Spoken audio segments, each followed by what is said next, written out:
প্রচণ্ড ঝড় উঠল। একটি বিদ্যুতের ঝলকানি আকাশকে বিভক্ত করে মায়া বাইরে উঁকি দিল।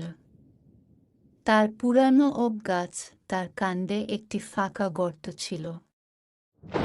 মায়া কৌতূহলী হয়ে আরো কাছে গেল।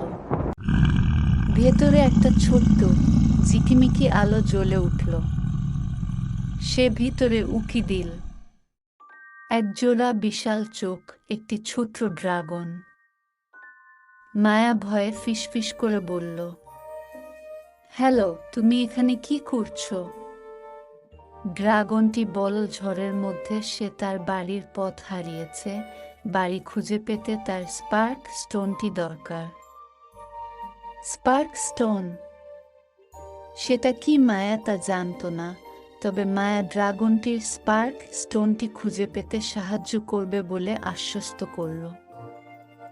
তারা স্পার্ক স্টোনটি খুঁজতে লাগল। অবশেষে ঝোপের নিচে তারা এটি খুঁজে পেল। আলো দিয়ে স্পন্দিত একটি মসৃণ নুডি আকারের পাথর। এটাই! ড্রাগন চিৎকার করে উঠল। একটি ছোট স্ফুলিঙ্গ তার মুখ থেকে বেরিয়ে গেল। পাথরটি আরো উজ্জ্বল হয়ে উঠল। ধন্যবাদ বন্ধু, তুমি আমাকে বাঁচিয়েছ। আলোর ঝলকানিতে ড্রাগন এবং স্পার্ক স্টোন অদৃশ্য হয়ে গেল। হতাশ হলেও খুশি হয়ে মায়া ভিতরে চলে গেল। পরের দিন সকালে মায়া তার জানালার কাছে একটি ছোট্ট ড্রাগন দেখতে পেল।